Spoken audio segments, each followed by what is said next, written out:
సమస్య ఏర్పడడం గొప్పతనం కాదు. కలియుగ ప్రవేశం జరిగితే దానికి పరీక్షిత్ మహారాజు గారు ఒక్కడే కాదు దానివల్ల ప్రభావితుడైన వాడు. కలియుగంలో ఉన్నటువంటి మనం అందరం కూడా కలిచేత బాధింపబడుతున్న వాళ్ళని. కాబట్టి ఇప్పుడు కలి బాధ నుంచి తప్పుకోవడానికి మార్గం ఏదైనా ఉంటుందా, ఇది చెప్పేవాడు ఎవరైనా ఉండాలి.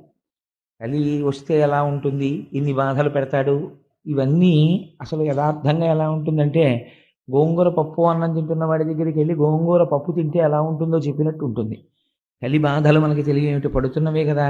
కొత్తగా కలిపురుషుడు ప్రవేశిస్తే ఇలా ఉంటుందండి అంటే బహుశా ఈ బాధలన్నీ దానివల్ల అని తెలుస్తుందేమో తప్ప, కడుపు నొప్పితో ఉన్నవాడికి కడుపు నొప్పి ఎందుకు వచ్చింది అంటే మీ కడుపులో చిన్న పుండు వేసిందండి దానివల్ల వస్తోంది నొప్పి అంటే ఏమిటి దానివల్ల ప్రయోజనం, అంతకుముందు నొప్పి ఉంది ఇప్పుడు నొప్పి ఉంది కాబట్టి పుండు ఉందని తెలిసిందంతే. అలా బాధలు ఎందుకు వస్తున్నాయి అంటే ప్రధానంగా అంటే ఈ యుగంలో మనస్సు ఎందుకు ఈశ్వరుడి దగ్గర ఉండట్లేదు అంటే కలి యొక్క ప్రభావం ఎక్కువగా ఉండడం చేత. అది చెప్పడం పెద్ద విషయం కాదు, కానీ కలి ప్రవేశము జరిగిన తరువాత మనకి ఈశ్వరుని యొక్క పాదముల యందు విస్మృతి లేని భక్తిని పొందడానికి కావలసినటువంటి మార్గములు కానీ, లేదా కలియుగ ప్రవేశము తర్వాత కలి ప్రభావం మన మీద ప్రసరించకుండా ఉండడం కోసమని మనం చెయ్యవలసినటువంటి ప్రయత్నాన్నైనా చెప్పగలిగినటువంటి సమర్థుడు ఒకడు రావాలి. అటువంటి సమర్థుడు వచ్చాడు. ఆయన శుకుడు. ఆ శుకబ్రహ్మ మహానుభావుడు వచ్చి కూర్చుని పరీక్షిత్ మహారాజు గారితో మాట్లాడడం ప్రారంభం చేశాడు. శుకమహర్షిని చూసి అర్ఘ్యపాద్యాదులు ఇచ్చి కూర్చోబెట్టారు. మీరు ఇక్కడ ఒక విషయాన్ని కొంచెం అంటే నేను తరచూ విశ్లేషణ చేయడానికి ఒక కారణం ఉంది. ఇది అలా చెప్పడం ఒక పురాణ విషయంగా దాన్ని చెప్పడం నాకంత పెద్ద ఆసక్తి అనిపించదు. ఎందుచేత అంటే నేను పురాణంలో ఎలా ఉందో అలా యథాతథంగా పరీక్షిత్ మహారాజు గారు ప్రాయోపవేశం చేశారు, శుక మహర్షి వచ్చారు, ఆయన్ని చూసి చాలా సంతోషించారు. నేను చచ్చిపోయే ముందు నువ్వు వచ్చావు, చాలా సంతోషమయ్యా, అందుకని నీ కాళ్ళు కడుక్కో, చేతులు కడుక్కో, నీళ్ళు ఇచ్చాడు, కాసి నీళ్లు తాగు, నీళ్ళు ఇచ్చాడు, నమస్కారం పెట్టాడు, సాష్టాంగం చేశాడు. ఇవి చెప్పాను అనుకోండి, ఏమిటి అందులో గొప్పతనం ఉంది నాకు చెప్పండి. ఉంది ఒక గొప్పతనం. ఏమిటంటే ఎవరికైనా మృత్యువాసన్నమైపోయింది అని చెప్పారనుకోండి, అయ్యా మీరు ఇంకో 2 రోజుల్లో వెళ్ళిపోతారు, లేకపోతే 3 రోజుల్లో వెళ్ళిపోతారు అని చెప్పారనుకోండి. చెప్తే అప్పుడు ఎవరైనా ఏమండి కొంచెం మంచి విషయాలు చెప్దామని వచ్చాం, మీకు భాగవతం చెప్దామని వచ్చామండి, లేకపోతే ఆ రామాయణంలో అరణ్యకాండలో ఒక విషయం తెలుసుకుందాం మేము, అది చెప్దామని వచ్చామండి అన్నారు అనుకోండి. నేను ఇలా అన్నానని మీరు అనుకోవద్దు. సాధారణంగా మనిషి ప్రవృత్తి ఎలా ఉంటుందంటే బాబు ఇప్పుడు ఎందుకండి, అందుకే మన వాళ్ళు ఒక మోట సామెత ఒకటి చెప్తూ ఉంటారు, ఒక ముతక సామెత, చచ్చే వేళ సంధ్యమంత్రం అని. అప్పుడు ఎవడు దాని గురించి రామాయణం గురించి భాగవతం గురించి విందామని అనుకుంటాడు సామాన్యమైనటువంటి వ్యక్తి. అప్పుడు ఎవరికైనా ఎలా ఉంటుందంటే ఆ ఉన్న 2 రోజులు భార్యా బిడ్డల్ని చూసుకోవాలని. అందుకే కదా మనకి ఒక సంప్రదాయం ఏర్పడిపోయింది. డాక్టర్ గారు ఈయన వెళ్ళిపోతాడండి అని చెప్పరు. ఎలా చెప్తారంటే దగ్గర వాళ్ళు ఎవరైనా ఉంటే, ముఖ్యమైన వాళ్ళు ఉంటే టెలిగ్రామ్ కొట్టడమో ఫోన్ చేయడమో చేసి పిలిపించేసుకోండి అని చెప్తారు. అంటే దాని ఉద్దేశం ఏంటంటే ఇంక ఈయన వెళ్ళిపోతాడు, చిట్ట చివరి చూపు దక్కుతుందని. అందులో మనం దోషం పట్టవలసిన తప్పేం లేదు. ఇంచేత అంటే లోకము యొక్క పోకడని బట్టి వాళ్ళు చెప్తారు. అలాగా చెప్తే అయిన వాళ్ళందరూ వస్తారు, ఒకసారి ఇంటెన్సివ్ కేర్ యూనిట్ అద్దం దగ్గర నుంచి చూస్తారు, వెళ్ళిపోతారు. వాడికి టెన్షన్ మరీ ఎక్కువైపోతుంది లోపల ఉన్న వాడికి. ఎప్పుడూ రాని వాళ్ళందరూ వచ్చి అద్దం దగ్గర నించున్నారంటే ఏమిటి దాని అర్థం, అంతకుముందు వాడికి అనుభవం లేదేమిటి. సో మనం వెళ్ళిపోయే టైం అయిపోతుంది అన్నమాట అని వాడికి భయం ఎక్కువైపోతుంది. ఎన్ని ఎటెన్ వేసినా బీపీ రీడింగ్ మాత్రం పెరిగిపోతూనే ఉంటుంది. అది వేరే విషయం అనుకోండి. కానీ ఇక్కడ పరీక్షిత్ మహారాజు గారు ఒక గొప్ప విషయం చేశాడు. పరమధార్మికుడు అని ఎందుకు చెప్పవలసి వచ్చిందంటే శుకమహర్షి వస్తే ఎవ్వరూ వెయ్యనటువంటి ప్రశ్న ఒకటి వేశాడు. ఈ ప్రశ్న వేస్తే శుకుడు ఏమనాలంటే ఓ నవ్వు నవ్వి గొప్ప ప్రశ్న అడిగావులేవా, ఇదేం చల్లుతుంది ఏమిటనాలి. వాళ్ళిద్దరు అలా మాట్లాడుకోలేదు, అది విచిత్రం. పరీక్షిత్ మహారాజు గారు అన్నారు, 7 రోజులలో నాకు మరణము ఖాయమన్న విషయము నాకు తెలిసిపోయినది. నేను పాము చేత కరవబడతానని శృంగి శపించాడు. శృంగి నన్ను శపించాడని నేను ఎంత మాత్రమో ఖేదపట్టలేదు. కానీ నేను దేనికి బాధపడుతున్నానంటే పరమధార్మికులైనటువంటి పాండవుల వంశంలో జన్మించినటువంటి వాడై తపస్సు చేసుకుంటున్నటువంటి బ్రాహ్మీమూర్తి అయ్యున్నటువంటి ఒక మహర్షి యొక్క మెడలో మృత సర్పమును వేశాను. నేను చేయరాని పని చేశాను అని నేను బాధపడుతున్నాను. ఎంత గొప్ప మాట చెప్పాడో చూడండి పరీక్షిత్. ఉరగాధీశులకు నేనొప్పింతు. నేను శృంగి నన్ను ఎలా శపించాడో అలాగే ఈ శరీరాన్ని తీసుకెళ్ళి ఆ పాముకి అప్పజెప్పేస్తాను. మీరు ఆ మాటలు కొంచెం జాగ్రత్తగా వినాలి. వృగాధీశ విషానలంబునకు మే నొప్పింతు శంకింపను ఈశ్వర నిర్ణయము మారదు. ఈ శరీరాన్ని తీసుకెళ్ళి ఉరగాధీశ విషానలంబునకు, పాములకన్నింటికీ కూడా అధిపతి అయిన వాడు ఎవరున్నాడో అటువంటి ఉత్కృష్టమైనటువంటి పాము యొక్క విషానికి ఈ శరీరాన్ని అప్పచెప్పేస్తాను. నేను ఆ పాము రాకుండా ఏం చేద్దాం? ఆ పాముని పట్టే వాళ్ళని ఎవరినన్నా చూడండి, లేకపోతే పాము రాకుండా చుట్టూ అగ్నిజ్వాలలు పెట్టండి, కాపలా కాయండి, ఇంకా సెక్యూరిటీ బీఫప్ చేసేయండి అని నేను ఎప్పుడు అనను. నేను అనేది ఐ యాక్సెప్ట్ ది డెత్. అది అందులో ఉన్న స్టేట్మెంట్. నేను మరణమును అంగీకరించుచున్నాను. ఉరగాధీశ విషానలంబునకు మేనొప్పింతు శంకింప ఈశ్వర నిర్ణయము, ఈశ్వర సంకల్పము నేడు మానదు. ఈశ్వరుడు ఏది సంకల్పం చేశాడో అది ఇవాళ మారిపో అంటే మారేది కాదు. భవిష్యజ్జన్మ జన్మంబులన్ హరి చింతారతియున్ హరి ప్రణుతి భాషాకర్ణ నాసక్తియున్ హరి పాదాంబుజ సేవయున్ కల్గు మీరర్థిన్ ప్రసాదింపరే. ఇది అడిగాడు ఆయన. అక్కడికి ఎందరో ఋషులు వచ్చారు. వాళ్ళని ఆయన అడిగిన విషయం ఏమడిగాడంటే, నేను వృగాధీశ విషానలంబునకు మేనొప్పింతు శంకింప ఈశ్వర సంకల్పము నేడు మానదు. ఈశ్వరుడు ఏమి సంకల్పం చేశాడో ఆ సంకల్పం జరుగుతుంది. ఈ మాట చెప్పడానికండి ఇలా పద్యం రాయాలన్నా, వ్యాసుడి హృదయాన్ని అర్థం చేసుకొని యథాతథంగా తెలుగులో ఇలాంటి మాటలు పడాలన్నా రామచంద్రమూర్తి అనుగ్రహం ఉంది కాబట్టి పడ్డాయి. సాధారణంగా మృత్యు వచ్చేస్తోంది అంటే ఒక రోగం కారణం చెప్తాం. ఆ రోగానికి కారణం ఏం చెప్తాం అంటే, మీరు అలా ఉండకుండా ఉండాల్సిందండి, మీరు అలా చేయకుండా ఉండాల్సింది, మీరు అశ్రద్ధ చేసేసారు, మీరు అక్కడికి వెడితే బాగుండేది, మీరు ఇక్కడికి వెడితే బాగుండేది అంటాడు. తప్పించి మరణము ఆసన్నమైపోతోంది, దానికి ఒక కారణము చూపించాలి కాబట్టి ఒక వ్యాధి కనపడుతోంది కాబట్టి 1,000,000 మంది వైద్యులు కూడి వచ్చిన కాని మరణమయ్యది వ్యాధి మాన్పలేరు.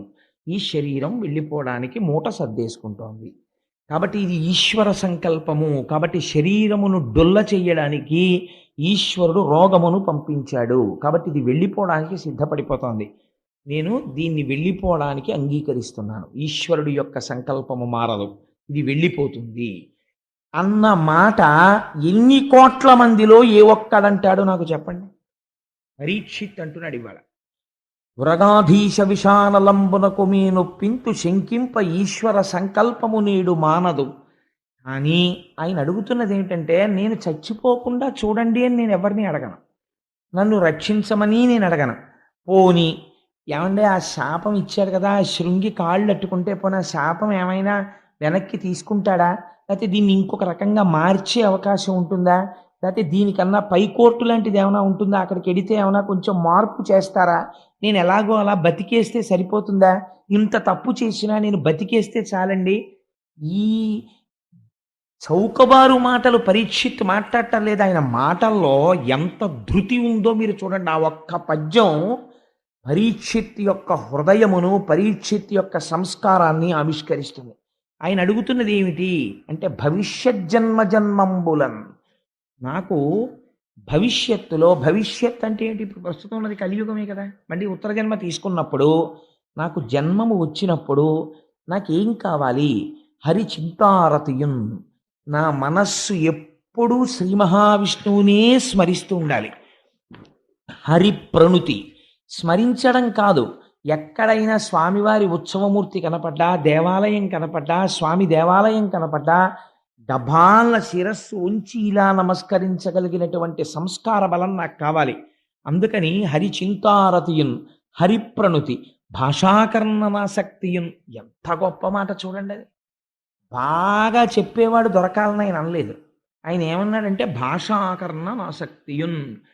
ఆ స్వామి గురించి 4 మాటలు చెప్పేవాడు దొరికితే చాలు పరిగెత్తుకుంటూ వెళ్ళి వినేటటువంటి జిజ్ఞాస నాకు కలుగుగాక. అందుచేత భాషాకర్ణనాసక్తియున్, హరి పాదాంబుజ సేవయున్, నిరంతరము ఈశ్వరుడు యొక్క పాద సేవనము చేయగలిగినటువంటి కర్మేంద్రియములు కావాలి. అర్ధిన్, నాకు నేను అర్థిస్తున్నది, నాకు అవి కలిగేటట్టుగా మీరందరూ నన్ను అనుగ్రహించరా, నాకు ఆశీర్వచనం చెయ్యరా అని అడుగుతున్నాడు.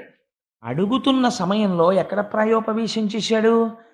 ఉత్తర జన్మలో తనకి ఉత్కృష్టమైనటువంటి జన్మ కోసమని ఆయన అడగలేదు. ఆయన అడిగింది ఏ జన్మలో ఉన్నా, ఏ శరీరములో ఉన్నా కావలసినవి ఏమిటి ఇవి అడిగాడంతే పరీక్షిత్. హరి చింతారతయున్, హరి ప్రణుతి భాషాకర్ణనాసక్తియున్, హరి పాదాంబుజ సేవయున్, ఈ 4 నాకు కావాలి అని అడిగితే శుకబ్రహ్మ వచ్చి కూర్చుని ఉంటే శుకబ్రహ్మకి పాద ప్రక్షాళనం చేయించాడు, ఆచమనీయం ఇచ్చాడు, కూర్చోపెట్టి నమస్కరించి ఒక మాట చెప్పాడు. ఆయనకి సాష్టాంగం చేసి, అయ్యా నాకొక్క కోరిక ఉంది, నేను మళ్ళీ పుట్టవలసిన అవసరం లేనటువంటి మోక్షాన్ని పొందడానికి నాకు కల్పవృక్షంలా మీరు వచ్చారు. మీరు ఒక చోట ఉండేటటువంటి వారు కాదు. అటువంటిది మీరు అనుకోకుండా వచ్చి నన్ను అనుగ్రహించారు కనుక నాకు అటువంటి విషయము ఏది ఉన్నదో దానిని నాకు తెలియచేయుడు అని.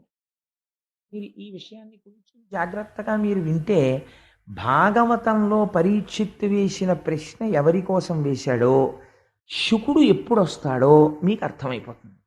శుకుడు రావడమే పవిత్రం అండి భాగవతంలో. మనకి కూడా చెప్పేవాడికి సమర్థత లేకపోయినా వినేవాళ్ళు ఇంత కుతూహలంతో వింటున్నారని చెప్పి మనకందరికీ దర్శనమివ్వడానికి కూడా శుకబ్రహ్మ వస్తున్నారు. ఎప్పుడు వస్తున్నారో తెలుసా అండి? భీష్మ ఏకాదశి నాడు మధ్యాహ్నం దర్శనం ఇవ్వబోతున్నారు. ఎలా ఇవ్వబోతున్నారని మీకు అనుమానం వస్తుందేమో. మనం విష్ణు సహస్రనామ స్తోత్ర పారాయణం పూర్తి చెయ్యగానే ఆ రోజున శుకబ్రహ్మ వచ్చి మనకి దర్శనమిస్తారు. కావాలంటే మీరు చూడండి. ఇక్కడ విశ్వాసం ఉండాలి, కానీ వారు శుకబ్రహ్మయే. ఎందుకో తెలుసా అండి? సంసారం అంటే ఏమిటో, వైరాగ్యం అంటే ఏమిటో, భక్తి అంటే ఏమిటో, జ్ఞానం అంటే ఏమిటో జీవితంలో కొలచివేసి ఒక మహాపురుషుడు రాణి నరసింహశాస్త్రి గారి కడుపున పుట్టిన వారై వేదాంగములు చదువుకుని ఉపనిషత్తులు చదువుకుని కెమిస్ట్రీలో ప్రొఫెసర్ అయి పిహెచ్డి చేసి సాంస్క్రిట్లో పిహెచ్డి చేసి దేశ విదేశాల్లో యూనివర్సిటీస్లో లెక్చర్స్ ఇచ్చినటువంటి ఒక మహాపురుషుడు సన్యసించి దయానంద సరస్వతి మహారాజ్కి శిష్యులై ఇవాళ ప్రపంచవ్యాప్తంగా ఎన్నో దేశాలలో వేదాంతం మీద ప్రసంగం చేసేటటువంటి ఒక మహాపురుషుడైన తత్వవిధానంద సరస్వతి వారు యవ్వనంలో ఉండగా బ్రిటిష్ గవర్నమెంట్ టైంలో ఐపీఎస్కి సెలెక్ట్ అయితే నువ్వు శిఖ తీసేస్తే ఐపీఎస్ ఇస్తా ఉన్నారు. నేను బ్రాహ్మణ కుటుంబంలో పుట్టాను, నా సదాచారమునకు పిలక ఉండి తీరాలి, నేను పిలక తీయనన్నారు. తీయకపోతే ఐపీఎస్ ఇవ్వమన్నారు. నాకు అక్కర్లేదని తిరిగి వచ్చారు. ఆయన పుట్టుకతో అంతటి సదాచార సంపన్నుడు. అటువంటి మహాపురుషుడు మనకి భీష్మేకాదశి నాడు మధ్యాహ్నం వచ్చి విష్ణు సహస్ర పారాయణం చేసి కూర్చున్న భక్తులందరినీ ఉద్దేశించి అనుగ్రహ భాషణం చేస్తానని అంగీకరించారు. గోపాలకృష్ణ గారు వెళ్ళి ప్రార్థన చేశారు. మనకి శుకబ్రహ్మ వస్తున్నారా లేదా? శుకబ్రహ్మ అంటే అంతే, ఆయనతో సమానమైన వాడు మహానుభావుడు. ఆ తత్వవిధానంద సరస్వతి దర్శనం మనకి భీష్మ ఏకాదశి నాడు కలగబోతోంది. నిజంగా భీష్మ ఏకాదశి మనని ఎంత తరింప చేసేస్తోందో ఈ సంవత్సరం చూడండి.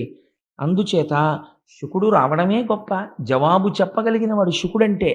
అటువంటి శుకబ్రహ్మ వచ్చి అక్కడ కూర్చుని ఈ మాటలు విని ఒక్క విషయం చెప్పాడు. అంటే గురువు సమర్థత అంటే ఎలా ఉంటుందో చూడండి. గురువు దేని యందు సంగముతో ఉండాలంటే శిష్యుడు యొక్క ఆర్తిని తీర్చగలవాడై ఉండాలి. మీకు ఎదర ఒక చోట వస్తుంది, విశ్వరూపుణ్ణి అడుగుతాడు ఇంద్రుడు, మా భోగములన్నీ నీవి, ఎందుకంటే నువ్వు మా గురువువి, మా భోగములను నువ్వు అనుభవించవచ్చు, మా ఐశ్వర్యమంతా నీదంటాడు. విశ్వరూపుడు నవ్వంటాడు, గురువు శిష్యుల యొక్క ఐశ్వర్యము తన ఐశ్వర్యముగా భావించకూడదు, శిష్యులు తన ఐశ్వర్యముగా భావించాలంతే. అంతవరకే. ఐశ్వర్యమునందు కాంక్ష గురువుకి ఎందుకయ్యా? అలా కాంక్ష ఉన్నవాడు గురువు ఎలా అవుతాడో అని అడుగుతాడు. అందుచేత చూడండి ఎంత ఆశ్చర్యంగా ఉంటుందో. ఈ ప్రశ్న వేస్తే శుకుడు ఏమనాలి? ఎందుకు నువ్వు 7 రోజుల్లో చచ్చిపోతున్నావు అని అడగాలి. అడిగితే పరీక్షిత్ పాపం చెప్పుకున్నాడు కదా, ఆయన ఏం దాచుకోలేదు.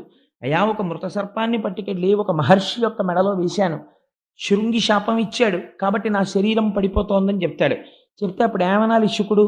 ఏమయ్యా నువ్వు ఇంత ఘోర తప్పిదం చేశావు, నీకు మోక్షం కావాలా? 7 రోజుల్లో మోక్షం ఇచ్చేయాలా నీకు? 7 రోజుల్లో చచ్చిపోతావని చెప్తేను ఏం మోక్షం అంటే అంత చౌకబారుగా ఉందనుకుంటున్నావా? అదేమన్నా బజారులో అమ్మే సబ్బు అనుకుంటున్నావా? అని 4 మాటలు అనేసి వెళ్ళిపోవాలి. ఆయన ఏమన్నాడో తెలుసా అండి శుకుడు? ఇది గురువు అంటే.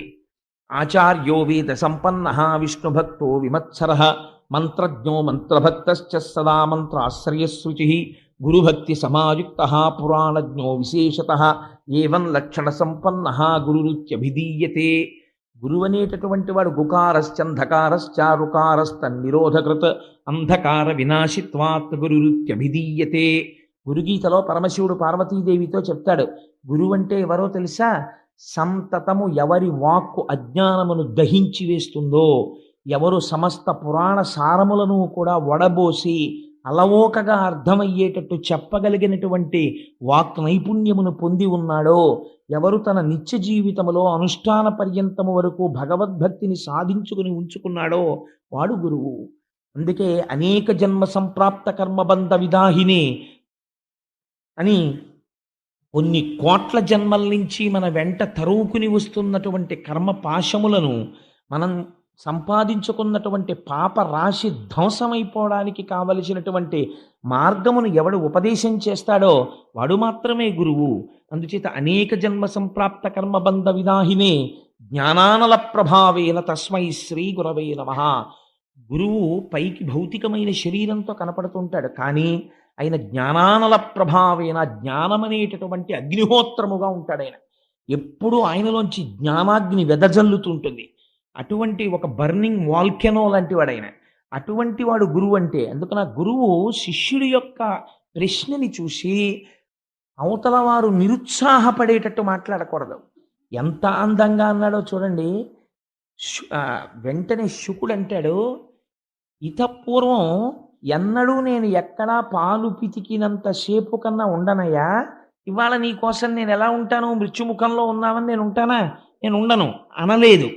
ఉంటాను 7 రోజులు నీ కోసం అని అనలేదు. తన గురించి తాను ఏమీ చెప్పుకోలేదు.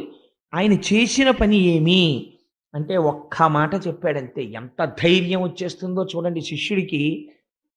నీకు నేను ఒక విషయం చెప్తాను పరీక్షిత్, జాగ్రత్తగా విను. పూర్వం ఖట్వాంగుడు అనబడేటటువంటి ఒక రాజు ఉండేవాడు.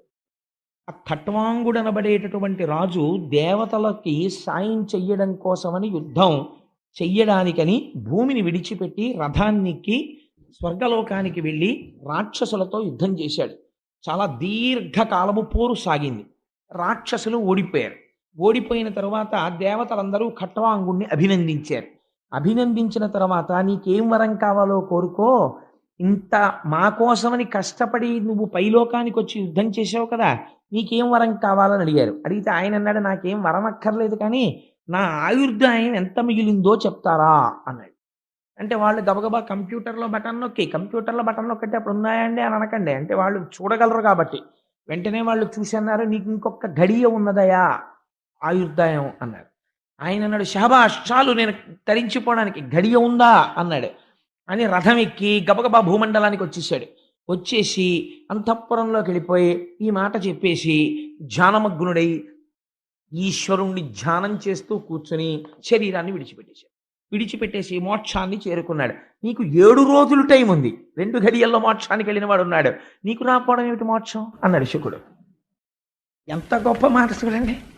ఇలా మాట్లాడిన వాడు గురువు. అంతేకాని అదే కష్టం అండి, అవన్నీ ఎలా అవుతాయండి, మీకు చేయలేరండి, అవన్నీ చాలా కష్టం అండి బాబు, మోక్షం అంటే అది అంత తేలిక అనుకుంటున్నారా అని భయపెట్టేయడానికి గురువు ఎందుకండి? ఇంకా ఉత్సాహాన్ని ప్రోధి చేయడానికి ఈశ్వరుడు సర్వకాలములయందు ఆర్తితో నువ్వు పిలిస్తే పలకడానికి సిద్ధంగా ఉన్నాడయా అని పునశ్చోత్తమ సంత్వవాది మళ్ళీ మంచి మాటలు చెప్పి భాగవతుల్ని భక్తుల్ని భగవంతుడికి దగ్గర చేర్చేటటువంటి ప్రయత్నం చేసేవాడెవడో ఆయన గురువు. అంతేగాని తన పాండితీ ప్రకర్షని ఆవిష్కరించడం కోసం పెద్ద పెద్ద విషయాలన్నీ తీసుకొచ్చి చెప్పేసి అయితే ఇంకా మన జీవితంలో మనకి ఇవేం అర్థం కావురా అనవసరం అని చెప్పి వాళ్ళు చిన్నబుచ్చుకుని వెళ్ళిపోయేటట్టుగా చేసినవాడు గురువు కాడు. శుకుడు తలుచుకుంటే చాలా గహనంగా చెప్పగలడు, కానీ ఆయన అలా చెప్పలేదు. ఎంత అందంగా మాట్లాడాడో చూడండి. భాగవతానికి ఉన్న గొప్ప లక్షణం మీరు ఒక్కటి గమనించాలి. పరీక్షిత్ ఎవరికి ప్రతినిధో తెలుసా అండి? 7 రోజులలో మరణించే వారందరికీ పరీక్షిత్ ప్రతినిధి. 7 రోజులలో మరణించే స్వభావం ఉన్నవాళ్ళు ఎవరు? ఈ సమస్త జగత్తుకి అదే పరిణామం. ఎందుచేత అంటే ఆయన దేశాన్ని ఏలినవాడు కావచ్చు, మహాజ్ఞాని కావచ్చు, గొప్ప చిత్రకారుడు కావచ్చు, కవి కావచ్చు, పండితుడు కావచ్చు. ఎవరైనా ఎంతకాలం బ్రతుకుతారు అంటే 7 రోజులే. ఎందుకంటే 8వ రోజు లేదు చచ్చిపోవడానికి. చచ్చిపోతే ఆది సోమ మంగ బుధ గురు శుక్ర శని 7 రోజుల్లోనే చచ్చిపోవాలి. కాబట్టి ఎవరికైనా ఎన్ని రోజులు మిగిలాయి? 7 రోజులే మిగిలాయి. కాబట్టి ఈ 7 రోజులలో మోక్షాన్ని పొందడానికి ఏం చెయ్యాలని పరీక్షిత్తు వేసిన ప్రశ్న అందరి తరపున పరీక్షిత్ వేసేసినట్టే. ఇప్పుడు శుకుడు చెప్పింది ఎవరికి చెప్పినట్టు? అందరికీ చెప్పేసినట్టే. ఇప్పుడు పరీక్షిత్ అందుకున్నట్టు అందుకున్నవాడు ఎవడో వాళ్ళందరూ పరీక్షిత్తుల మోక్షాన్ని పొందుతారంతే. అంతే అక్కడ ఉన్నటువంటి విషయం. మీకు భాగవతంలో ఉన్న గొప్ప రహస్యం ఏమిటో తెలుసా అండి? ఒక ఆయన్ని 7 రోజుల్లో చచ్చిపోతావు రా అన్నారు. 7 రోజుల్లో నేను ఏం చేస్తే మళ్ళీ పుట్టనని మోక్షం పొందాడు ఒక ఆయన. నువ్వు 8వ గర్భానికి చచ్చిపోతావు ఈ అమ్మాయికి అన్నారు ఒక ఆయన్ని. 8వ గర్భానికి నేను చచ్చిపోతానేమోనని బెంగ పెట్టుకుని ప్రతి నిమిషం చచ్చిపోయి ఆఖరిలో చచ్చిపోయి బతికాడు ఒక ఆయన కంసుడు. కాబట్టి ఈయనకన్నా ఆయనకి ఎక్కువ టైం ఉంది, కానీ ఆయన చచ్చిపోతూనే ఉన్నాడు ప్రతి క్షణం చావుకి భయపడి.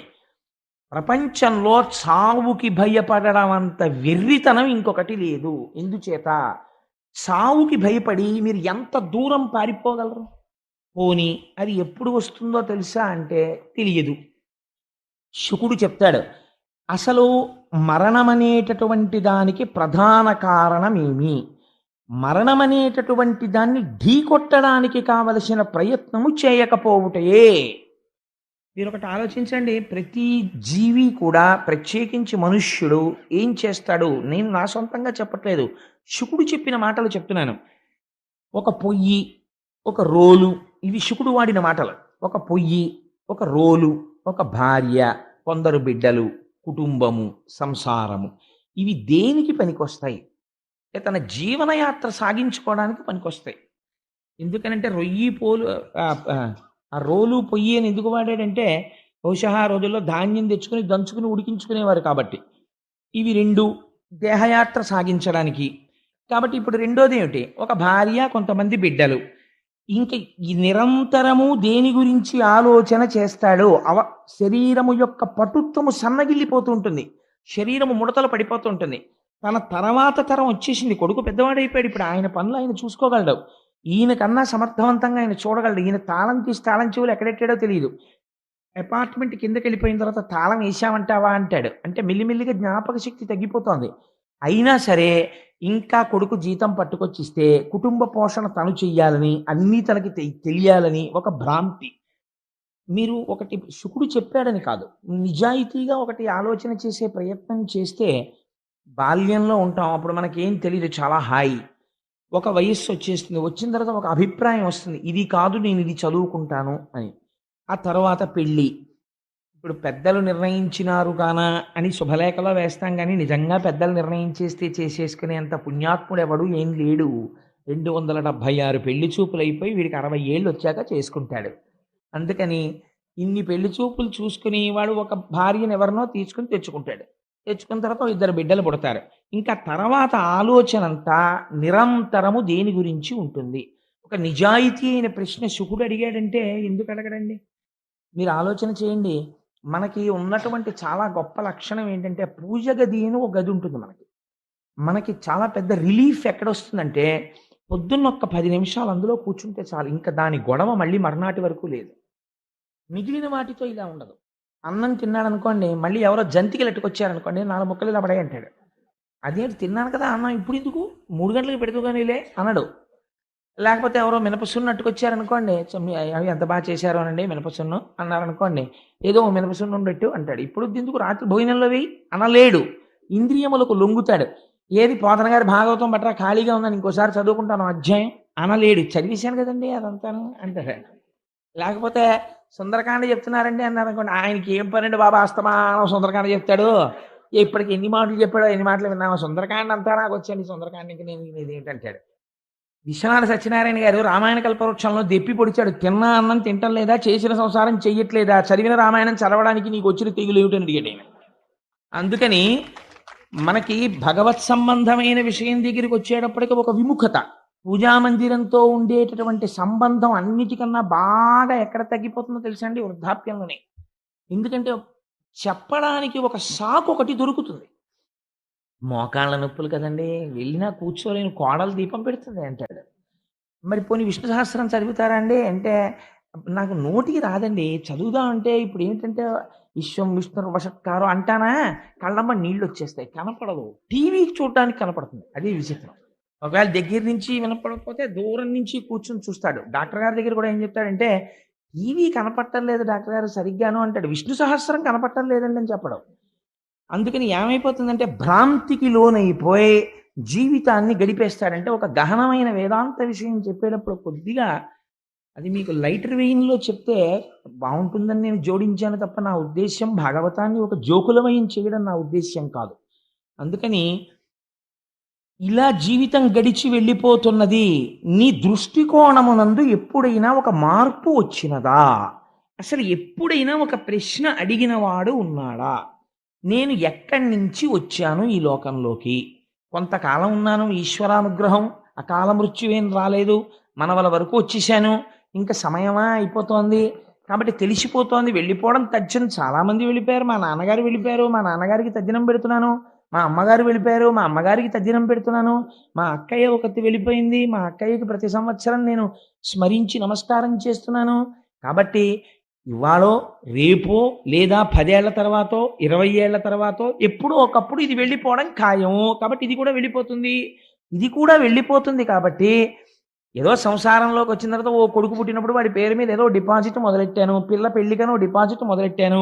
కాస్త యుక్త వయస్సు వచ్చిన తర్వాత మంచి సంబంధాలు దొరికితే బాగుండని ఆ దృష్టికోణంలో కనపడ్డ వాళ్ళందరినీ విచారణ చేసేవాడిని. పైకి చెప్పకపోయినా ఫలానా వాళ్ళ అమ్మాయి అంటే ఆ అమ్మాయి మన కోడలైతే ఎలా ఉంటుందే అని ఆలోచించేవాడిని. లేకపోతే మన అమ్మాయి వాళ్ళింటి కోడలైతే ఎలా ఉంటుందే అని ఆలోచించేవాడిని. అవన్నీ అయిపోయాయి. ఇప్పుడు ఇంక మిగిలింది ఏమిటి? మనవలు కూడా పుట్టేశారు. వాళ్ళ సంసారాలు వాళ్ళు చేసుకుంటున్నారు. నాకంటూ ఇంక ఏమైనా ఉందా? దృష్టికోణం మార్చుకోవలసింది. నేను చెయ్యవలసినది ఏదైనా ఉన్నదా?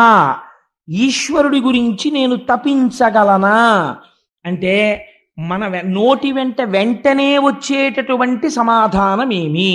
మనం ఏం చెప్తామంటే, పెద్ద వయస్సు అయిపోయింది కదండీ! ఏమీ పడదు. ఎక్కడికెళ్తామండి? ఎక్కడికెళ్ళి కూర్చుంటాం? ఎక్కడికన్నా వెళ్ళి ఉండాలని ఉంటుంది. మాకు మాత్రం గుళ్ళు, గోపురాలు తిరగాలని ఉండదేమిటి? వెడితే కూర్చోలేం. కూర్చుంటే నిలబడలేం. తింటేనేమో అరగదు. అంటే శుకుడన్నాడు వీటికి, నీకు పడుకోవడానికి జీవితాంతం పరుపు కావాలని అనుకుంటున్నావు. ఆఖరి ఊపిరి ఆగిపోయే ముందు మొదట చేసే పనేమిటో తెలుసా? మంచం మీద పోతాడేమోనని కింద పడుకోబెడతారు. ముందే ఎందుకు పడుకోవు? భూతలాన్ని పరుపుగా చేసుకుని నీ చేతిని ఈశ్వరుడు ఇచ్చిన చేతిని తలగడగా పెట్టుకుని పడుకోవడం నువ్వెందుకు ప్రారంభం చెయ్యలేదు అని అడిగాడు. ఎంత గొప్ప ప్రశ్న అడిగాడో చూడండి. నువ్వు నీ చేతిని తల కింద పెట్టుకుని నా శరీరము వెళ్ళిపోతుందని అంగీకరించి ఈశ్వరాభిముఖుడనవడానికి నేను ఒక ప్రయత్నమును ప్రారంభించి తిని నా పిల్లల చదువుకి ఓవర్ టైం చేసి సంపాదించాను. నా పిల్లల చదువు కోసం నా వినోదాలు కొన్ని తగ్గించుకొని డిపాజిట్ వేశాను. వాళ్ళ పని అయిపోయింది. ఇంకా వృద్ధిలోకి వచ్చేసారు.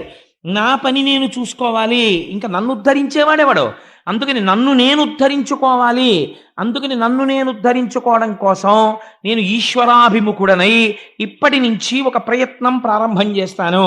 భూశయనము చేసి తలగడకి బదులుగా చేతిని పెట్టుకుని పడుకోవడానికి గదులే అక్కర్లేదు. వెళ్ళిపోయే శరీరం ఎప్పుడైనా వెళ్ళిపోతుంది. ఇంకా ఈశ్వరుడు నిర్మించినటువంటి పర్వత గుహలు ఉన్నాయి. ఆ గుహలోకి వెళ్ళి ప్రశాంతంగా నువ్వెందుకు తప్పించలేవు? చెట్లకి పండిన పళ్ళు అరణ్యములలో వేలాడుతున్నాయి. నమ్మిన వాడికి పెట్టడం ఎలాగో ఈశ్వరుడికి తెలుసు. నువ్వెందుకు అది తెచ్చుకుని ఈశ్వరుడిచ్చిన దానితో జీవితాన్ని గడుపుకుని ప్రశాంతముగా బ్రతకలేవు? నేను ఈ మాటని ఆధునికమైనటువంటి భాషలోకి మార్చాననుకోండి, నువ్వు లంపటాన్ని, ఇంద్రియ లౌల్యాన్ని, లేనిపోని అహంకారాన్ని తగ్గించుకుని నీ గతం గురించి మాట్లాడడం తగ్గించేసి ప్రయత్నపూర్వకంగా ఈశ్వరుడి గురించి ఎందుకు మాట్లాడవు? 50వ ఏడు వచ్చిన దగ్గర నుంచి వచ్చేటటువంటి గొప్ప అవలక్షణం ఏమిటో తెలుసా అండి? వాచాలత్వము. దేని గురించి మాట్లాడతాడో తెలుసా? మీరు వెళ్ళి కదపండి. తనంత వాండి తానన్నటువంటి ఒక అహంకారాన్ని పెంచి పోషించుకుంటాడు. నేనండి 73లో సర్వీస్లో ఉండగా ఒక ఆఫీసరు నన్ను పిలిచి ఎందుకు ఇలా రాశావన్నాడు. నేను కేకలేస్తే బీపీ వచ్చి పడిపోయాడండి అంటాడు.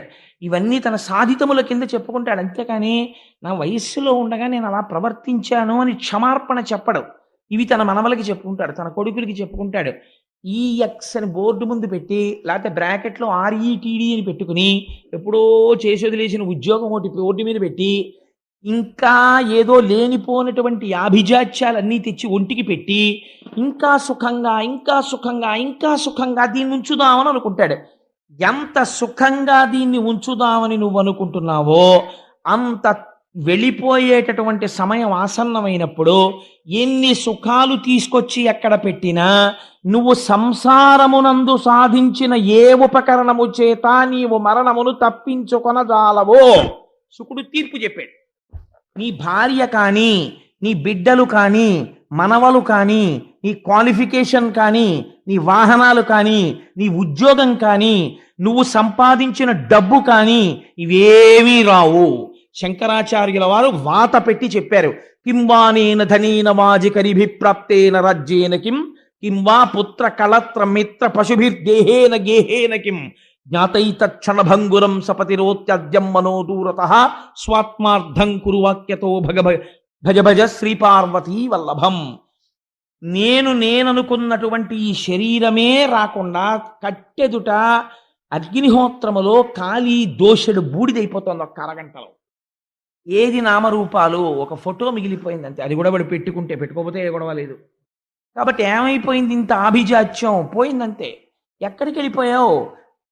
గుర్తించని కారణము చేత మళ్ళీ వెళ్ళిపోయి హీనోపాధులలోకి వెళ్ళిపోతున్నావు.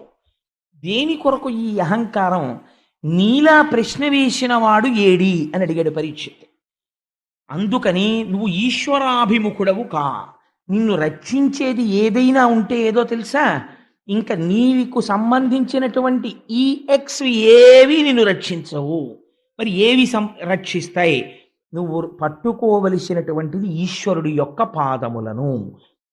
వివేకము తెలుసుకో అని చెప్పాడంతే శుకుడు. వివేకం అనగానేమి?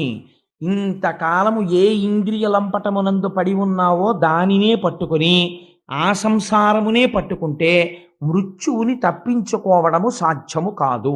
మరి మృత్యువుని ఎలా తప్పించుకోగలవు? ఈశ్వర పాదములు పట్టుకో. ఈశ్వర పాదాలు పట్టుకుంటే మృత్యువు రాదా అండి అని మీరు అడగచ్చు. మృత్యువు రాదు. ఆ మాట నేనంటే మీరు మృత్యువు రాదంటే ఏమండి మరి అలా అయితే చాలామంది పెద్దవాళ్ళు ఈశ్వరుణ్ణి కొలిచారు కదా, వాళ్ళందరూ ఎందుకు మృత్యువాత పడ్డారని అడగచ్చు. మృత్యువాత పడినది దేహము, ఆత్మకి మృత్యువు లేదు. ఆత్మకి మృత్యువు లేదని ఆత్మగా నిలబడిపోయిన వాడు మృత్యువుని పొందట్లేదు, మోక్షాన్ని పొందుతున్నాడు.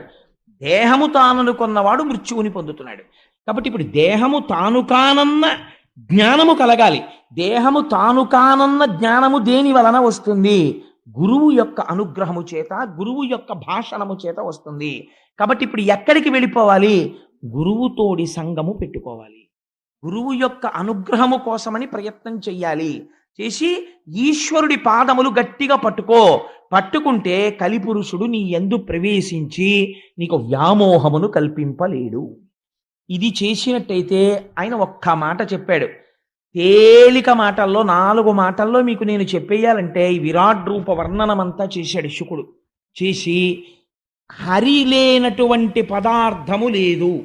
ఋషులు, సముద్రములు, భూమి, పంచమహాభూతములు ఇవన్నీ కూడా ఈశ్వరుడి యొక్క అంగాంగములై ఉన్నాయి. కాబట్టి ఎక్కడ చూసినా ఉన్నది ఈశ్వరుడు ఒక్కడే. కానీ ఈశ్వరుడు కనబడడం లేదు. ఎందుకు కనపడటం లేదు? అదే మాయా. అది నామరూపముల యందు కలిగినటువంటి తాదాత్మ్యత తదధిష్టానమైనటువంటి బ్రహ్మమునందు కలగదు. అలా కలగాలంటే ఏమవ్వాలి? మాయ తొలగిపోవాలి. మాయ ఎప్పుడు తొలగిపోతుంది? ఆ ఉన్నది మాయ అని తెలిస్తే మాయ తొలగిపోతుంది అంతే. అదొక గమ్మత్తు. అది మాయండి అని తెలిసిందనుకోండి, మాయ పోతుంది అంతే. అలా ఎలాగాని మీరు నన్ను అడగచ్చు. రామకృష్ణ పరమహంస ఒక అందమైన ఆఖ్యానం చెప్తారు. వెనకటికి ఒక మహానుభావుడు ఒక ఆయన ఒక ఆశ్రమంలో ఉండేవట్ట. ఆయనకి ఒక రోజున ఎందుకో ఉన్నది ఒక్క శిష్యుడు. ఆ శిష్యుడు కాస్త ఎక్కడికో వెళ్ళాడు ఊరు. అయ్యా మళ్ళీ వస్తానండి, వారం రోజులు ఏదో ఇంట్లో ముఖ్యమైన పని ఉందని వెళ్ళిపోయాడు. ఈయనకి పాపం అలా వెళ్ళిపోతూ వెళ్ళిపోతూ ఒక శిష్యుడి యొక్క అవసరం ఏర్పడింది. ఒక శిష్యుడు ఉండాలి పక్కన. ఆయనకి ఎందుకు వచ్చిందో ఆ ప్రారంధం, ఒక మేకలు కాసుకునేవాడిని చూసి, ఒరే అబ్బాయి నువ్వు ఒక 4 రోజులు నా శిష్యుడిగా ఉంటావా అన్నాడు.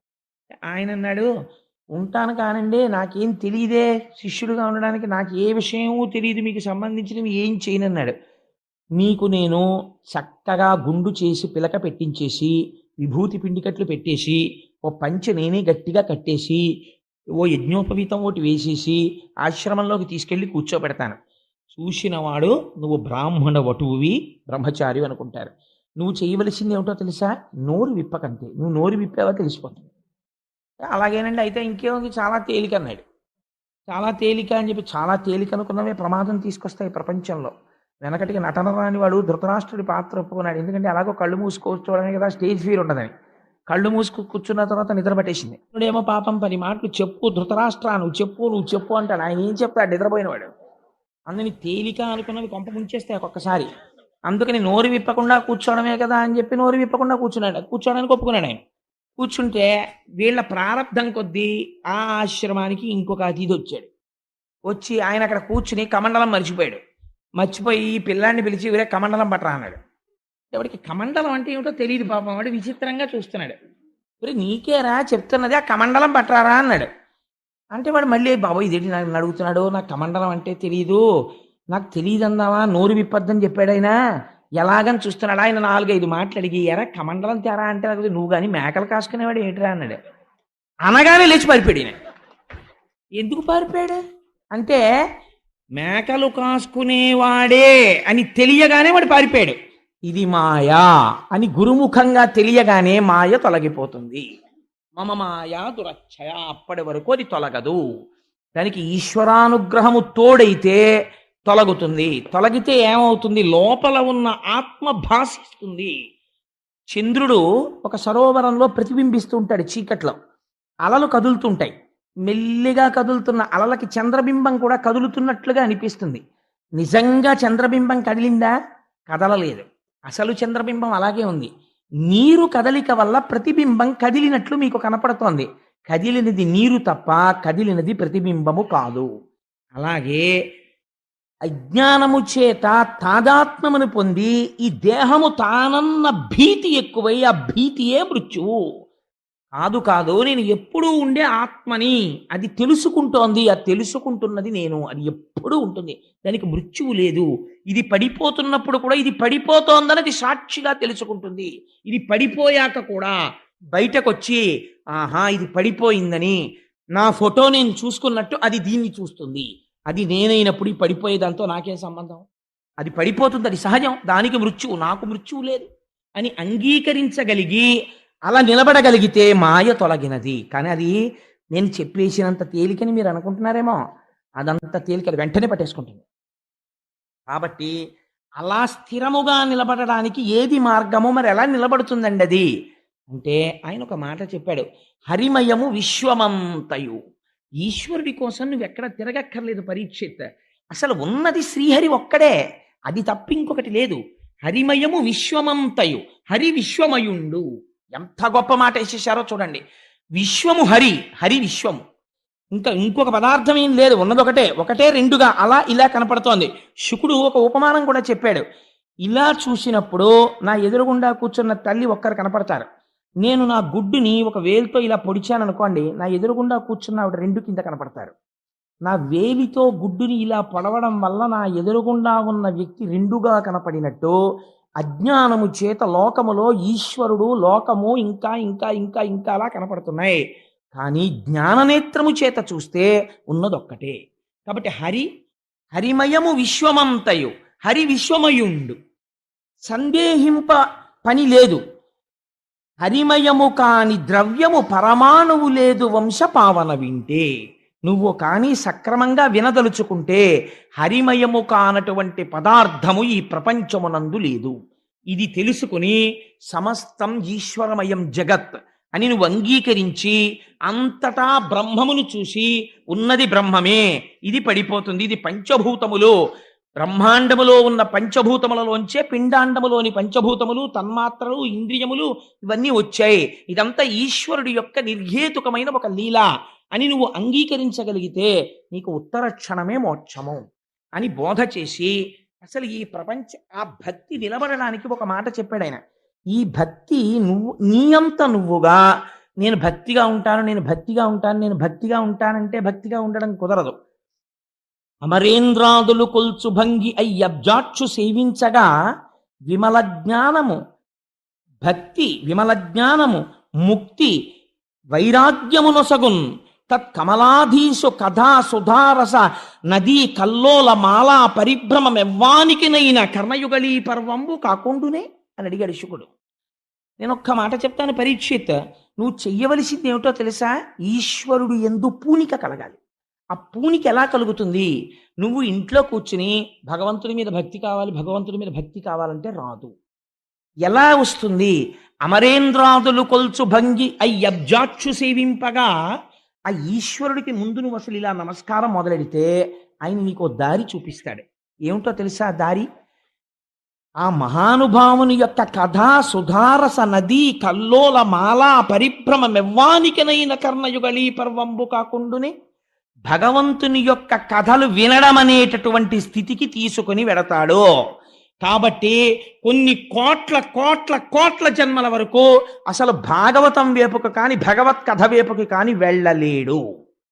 వెళ్ళాడు అంటే వాడి జీవితంలో ఒక గొప్ప మార్పు ప్రారంభమైనది. ఎందుకని? అది విసుగులేనిది, ఆశాంతము రక్షణనీయగలిగినది. మలాపరిభ్రమమెవ్వానికినైన కర్ణయుగళీ పర్వంబు కాకుండునే ఎవ్వరికైనా సరే భగవంతుని యొక్క కథలనేటటువంటివి కర్ణపేయంగా ఎంతో సంతోషంగా ఉంటాయి. ఆ భగవంతుని యొక్క కథలను వినడము నువ్వు ప్రారంభిస్తే భక్తి కలుగుతుంది.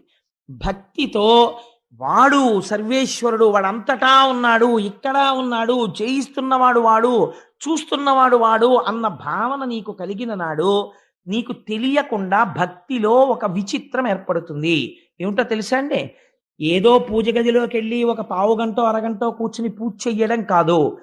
ఒక పాత్ర ఈ చేత్తో పట్టుకుని ఒక పాత్ర నిండా నూనె తీసుకుని ఈ పాత్రని ఇలా వంపితే ఇందులోంచి సన్నటి తైలధార ఈ పాత్రలోకి పడుతుంటే ఎలా పడుతుందో అలా కొంతకాలానికి ఏమైపోతుందంటే పానీయంబులు త్రాగుచున్ కుడుచుచున్ భాషించుచున్ హాసలీలా నిద్రాదులు చేయుచున్ తిరుగుచున్ సంతత శ్రీనారాయణ పాద పద్మజుగళీ చింతామృతాస్వాద సంధానుండై మరచన్ అన్నట్లుగా పడుకుంటాడు. పడుకుంటూ పడుకుంటూ ఈశ్వర ఏం ఆశ్చర్యమయ్యా, ఇంత అలిసిపోయిన నా శరీరాన్ని పరుపు మీద పెట్టానంతే. కానీ ఇప్పుడు నిద్ర ఎవరిస్తారు? నువ్వు ఇస్తావు. ఎలా ఇస్తావు నాకే తెలియదు. ఎప్పుడు నిద్ర పడుతుందో పడుకుంటాను, అది వచ్చి ఆవరిస్తుందంతే. నేను నిద్రాకాలిక సుఖమును పొందుతాను. అదేమైనా ఆపరేషన్ చేసినట్టు బాధగా ఉంటుందా? హాయిగా ఉంటుంది. ఎంత ఔదార్యమయ్యనిది. నేను పడుకుని నిద్రపోతే తెల్లవారేటప్పటికి నువ్వేం చేస్తావు? నా ఇంద్రియాలకన్నింటికి మళ్ళీ బలం ఇచ్చేస్తావు. మళ్ళీ కళ్ళు సంతోషంగా చూస్తాయి, మళ్ళీ ముక్కు వాసన చూస్తుంది, ఆనందంగా నిద్రలేస్తాను.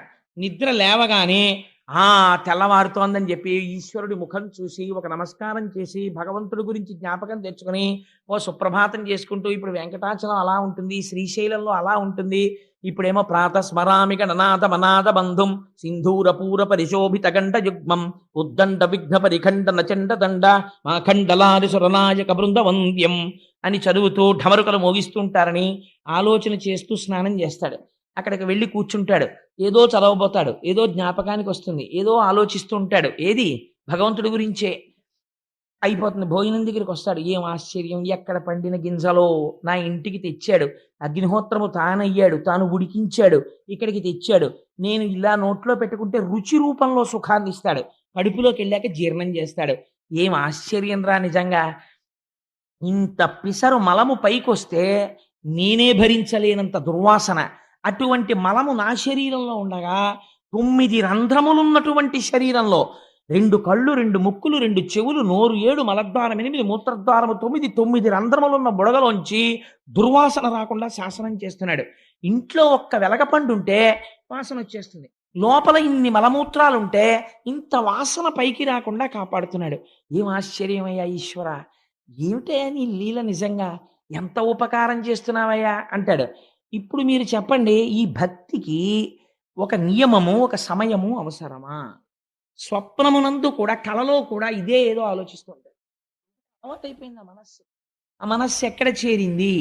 భాగవతానికి ఉన్న రహస్యం ఇదే. మనస్సుకుండేటటువంటి చాలా గొప్ప బలము, చాలా గొప్ప బలహీనత ఒక్కటే గుర్తుపెట్టుకోండి. అది తెలుసుకోకుండా భాగవతం వింటే అసలు అర్థం లేదు. మనస్సుకున్న చాలా గొప్ప బలం ఏమిటో తెలుసా అండి? అదే బలహీనత కూడా. మీరు ఉండమన్న చోట అది ఉండదు. మీరు మనస్సుని తీసుకెళ్ళి రేపు సత్యనారాయణ స్వామి వారి వ్రతం చేస్తాం కదా, సుబ్రహ్మణ్య శర్మ గారు ఎలా చదువుతారో మీరు చూద్దరు కానీ ఒక్కొక్క గ్రహాన్ని పిలుస్తారు, ఎలా పిలుస్తారో. మనం నిజంగా దృష్టి పెట్టి వింటూ ఉంటే ఆ ఆభరణాలు, ఆ దుస్తులు, ఆ రథం, వాళ్ళు ఎక్కొస్తూ ఉంటారు. నిన్ననే ఆ లోపల సుబ్రహ్మణ్య శర్మ గారు మల్లాది చంద్రశేఖర శాస్త్రి గారు ఉటంకిస్తూ ఒక మాట అనుకున్నాం. మీరు పెట్టే అక్షతాగ్రహం, వక్కాగ్రహం, డబ్బాగ్రహం, శబ్దశక్తికి వస్తారు దేవతలు, వచ్చి కూర్చుంటారు అక్కడ. అంత జాగ్రత్తగా నడవాలి ఆ కార్యక్రమం. అందుకని పాపం గోపాలకృష్ణ గారు నిన్న రాత్రి కూడా కూర్చున్నది అంత అందంగా జరగాలని దాని గురించి పెద్ద ఎక్సర్సైజ్. ఎందుకని అంత అందంగా చెయ్యాలి కార్యక్రమం రేపు భీష్మే కాల్చినాడని. సరే, ఇంతకీ ఆ విషయం నేను ఎందుకు చెప్పానంటే, మీ శ్రద్ధ, ఆ శ్రద్ధ చేత ఏమవుతుంది? స్వప్నమునందు కూడా దాని యందే మనస్సు తగులుకొని ఉంటుంది. అనుషంగికముగా ఇతర వ్యాపారములు నడుస్తుంటాయి, కానీ లోపల మాత్రం ఎప్పుడు దాని యందే నిలబడిపోయి ఉండిపోతాడు. ఇది ఎలా ఉంటుంది అంటే, రమణ మహర్షి ఒక గొప్ప ఉదాహరణ చెప్తారు. ఆడవాళ్ళు నీటి కడవలు తల మీద పెట్టుకుని నడిచి వెళ్ళిపోతూ ఉంటారు. నడిచి వెళ్ళిపోతున్నప్పుడు ఒకళ్ళతో ఒకళ్ళు మాట్లాడుకుంటుంటారు. మాట్లాడుకుంటూ వెళ్ళిపోతూ ఉంటారు, కానీ కాలు దేని మీదైనా ఒక రాతి మీద పడింది అనుకోండి అని ఇలా కాలు పట్టుకోరు, అని కుండ పట్టుకుంటారు. తల మీద ఉన్న కుండని రక్షించుకోవడం దృష్టి ఉంటుంది. మాట్లాడుకుంటూ నవ్వుకుంటూ మాటలు చెప్పుకుంటూ వెళ్ళిపోతుంటారు.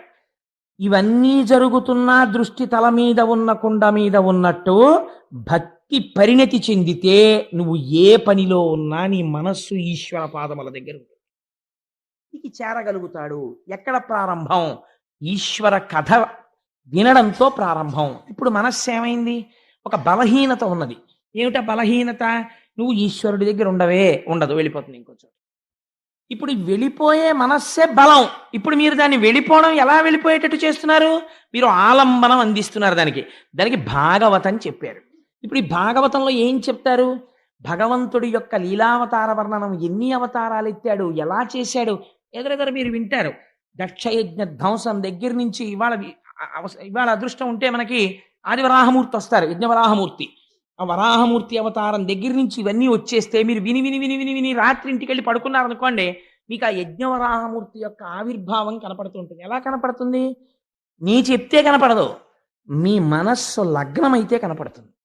ఇక్కడ అదే వినపడుతుంటుంది. రాత్రి నిద్రపోతున్నా ఈ మాటలు చెవులో వినపడుతుంటాయి. ఇప్పుడు ఏమైపోయింది మీ మనస్సు? అంతకుముందు టీవీ సీరియల్ మీద ఉండేది, ఇప్పుడు యజ్ఞవరాహమూర్తి మీద ఉంటుంది. తప్పు దానిదా, ఆసారాన్ని అందివ్వడంలో తేడా చేసిన మనదా? మీరు ఇంద్రియాల్ని ఎలా వాడితే అది అలా పుచ్చుకుంటుంది, దాని తప్పే ఉండదు. మీరు తీసుకెళ్ళి దుష్ట వస్తువు ముందు దాన్ని పెట్టారనుకోండి, దాన్నే పట్టుకుంటుంది. అందుకే మీరు ధ్యానంలో ఒక మాట చెప్తారు, మీరు చూడండి. దీపం వంక మీరు అలా చాలాసేపు చూసి కళ్ళు మూసుకున్నారనుకోండి, వెంటనే దీపశిఖ కళ్ళల్లో కనపడుతుంది. మీరు ఇంద్రియాలతో ఏ వస్తువుని తాదాత్మ్యతతో జాగృతిలో చూశారో దాన్నే స్వప్నంలో కూడా చూపిస్తూ ఉంటుంది సాధ్యమైన త్వరలో. సంస్కారము కూడా దాన్ని బట్టి వస్తూ ఉంటుంది. మీరు దానికి ఈశ్వరుని అలవాటు చేసేసారనుకోండి, గుళ్ళోకి వెళ్ళడం, ప్రదక్షిణం చేయడం, ఎప్పుడు ఏదో భగవంతుడి గురించి మాట్లాడుకోవడం, ముందు మొరాయిస్తుంది, వద్దు వద్దు వద్దు అంటుంది. కానీ దానికి ఉన్న గొప్పతనం ఏమిటో తెలుసా అండి? ఊరుకుంటుంది. సరేలే అయితే అదే బాగుందంటుంది. మీరు బలవంతంగా ఓ 3 నెలలు గుడికి తీసుకెళ్ళడం అలవాటు చేయండి శరీరాన్ని. ఓ రోజు మీరు మానేశారనుకోండి, ఇవాళ గుళ్ళోకి వెళ్ళలేదు, ఇవాళ గుళ్ళోకి వెళ్ళలేదు, ఇవాళ గుళ్ళోకి వెళ్ళలేదు అంటుంది. అది విచిత్రం. ఈ లక్షణం పాముకుందండి. ఇలా మనిషి కనపడితే బుస్సుమనే పాము 10 మాటలు పాముల వాడు అలవాటు చేస్తే అంతమంది మనుషులు చుట్టూ కూర్చున్నా సరే వాడు ఊతుంటే అది పడగ విప్పలా ఆడుతుంది. ఒక పావుకి అలవాటైంది మన మనస్సుకు అలవాటు చేయలేకపోతే దోషం ఎవరిది? మనదే. మన యందు ప్రయత్నం లేదు.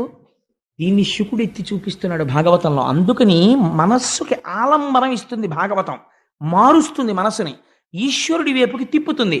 ఇది అందరూ పొందగలరా? ఈ అదృష్టం పొందాలంటే పుణ్యబలం ఉండాలి, ఈశ్వర అనుగ్రహం ఉండాలి.